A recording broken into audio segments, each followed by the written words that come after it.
aujourd'hui, on n'a pas eu un cheval au-delà de 10 € s'imposer. 7 € pour Jaguar de Retz dans la première, 2 € dans la deuxième avec Rocky Mom. Et le favori dans la troisième également, Simply Rock Piergy à 3,80 €. Et j'insiste ici avec le numéro 3, un Gibus du Ferron qui a vraiment fait un truc l'autre jour. Lui qui a été très souvent pris en note par ses fans de course. Il est là, Gibus du Ferron, la casaque verte avec l'écharpe noire. Et une nouvelle fois, il a le numéro pour bien partir, hein, ce Gibus du Ferron, ce qui était déjà le cas à Wargame. Attention de trouver sa place, hein, parce qu'on a vu les roues qui se frottaient un petit peu. Du bocage, ouais. Et l'autre Charlie en léger retrait, tout comme... voilà, là il a la place. Les chevaux sont écartés, il va partir, hein, j'ai l'impression. Ouais, son driver va le démarrer, Gibus du Ferron. Peut-être pas aussi vite qu'Ibello du Bocage en pleine piste. Le 2 également part vite, Gatsby d'Avril. Mais il est à la pointe du combat. À l'extérieur, on est bien parti également avec Isnote d'Orgère et Fiston de Marlotte, le numéro 6, qui vient tout de suite sur les chevaux de tête. Les favoris sont pas bien partis, mais ne sont pas partis les plus vite, puisque Isnote d'Orgère prend le commandement. En deuxième position, côté corps, le 2 Gatsby d'Avril. Au centre, Ibello du Bocage, qui va venir prendre le commandement dans quelques instants, sans doute.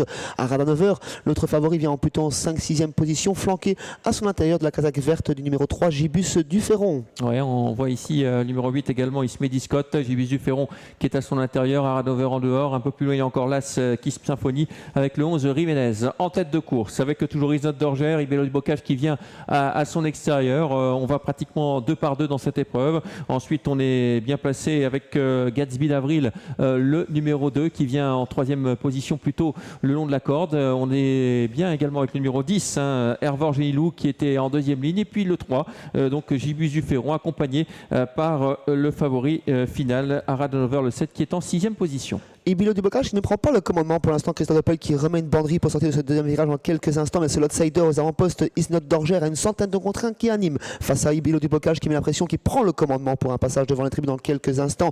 Gatsby d'Avril ensuite, Hervor Génilou qui est bien placé. Côté corde, on reconnaît également Gibus du Ferron qui est présent sur un 5e rideau, et Christophe Depeul qui reprend fortement l'allure, ce qui ne fait pas forcément les affaires à l'arrière du numéro 9, Happy Pont-Royal, et de Kiss Symphonie, fautive à l'instant. Oui, As 9-12 là, qui ont été mis hors course par cette reprise de train. L'attaque maintenant du numéro 7 à Radanover qui venait de la 8-9e position. Il était plus loin que je ne le pensais et il vient maintenant attaquer Ibello du Bocage. On ne va plus reprendre maintenant, si on s'entend en tête pour l'instant. Ensuite, on se retrouve un peu piégé avec Ismail Scott qui est tout à l'extérieur. On a pris le sillage des 2 animateurs avec le 5 Isnote d'Orgère et le 2 Gatsby d'Avril. Là, ça a été disqualifié suite à sa faute. Les 2 favoris roue dans roue pour faire le dernier kilomètre ensemble. Ibello du Bocage en contrôle. Radanover qui a fait moins d'efforts que lui pour l'instant vient à ses côtés. Gatsby d'Avril s'est décalé de la corde pour venir dans le sillage de Radanover. Côté corde également, l'animatrice de la première heure, Isnote d'Orgère, et on se retire. On vient à l'extérieur du moins avec le numéro 12, Héloïse Wenendal. Ouais, Hervor Génilou a quitté la corde également. Est-ce qu'il fait les affaires également numéro 3, Gibus du Ferron qui est un peu englué dans le peloton et qui quitte la corde. Là, regardez la casaque verte en dehors qui se rapproche en 3e épaisseur. Il était mal embarqué côté corde, mais là il a trouvé l'ouverture, une ouverture peut-être providentielle. Le tournant final, les favoris sont là avec Ibello du Bocage, Christophe Depatte qui vient de se retourner à ses côtés à Radanover. Elle aussi elle vient de se retourner à là parce qu'elle voit à l'extérieur venir un avion. C'est Gibus du Ferron.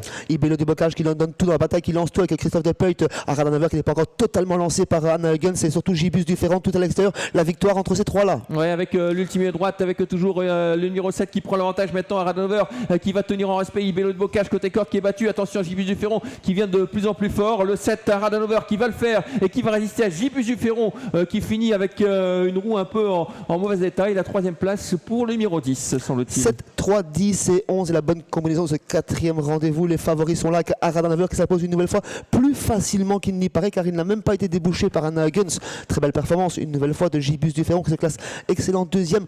C'est pas forcément un pneu crevé, je dirais plutôt que c'est le joint à l'extérieur de la roue. 3e place pour le rentrant, mais qui était plaqué, Hervor Génilou. 4e place pour Jiménez. L'animateur Ibello du Bocage n'a pas été ménagé par ses adversaires et se classe seulement 5e, une 15-1 pour le gagnant à Radanover. Alors, on l'avait dit, hein, lorsqu'il gagne celui-là, lorsqu'il est bien, il enchaîne les victoires. Et bien c'est la 2e de suite. Il a signé 5 victoires en 6 sorties cet hiver. Je pense qu'il n'en restera pas là. La belle 2e place numéro 3, Gibus du Ferron. Les favoris une nouvelle fois l'honneur. 7-3, 10, 11 et 4. On se quitte sur cette arrivée. Bonne journée à tous. Bonne journée à tous.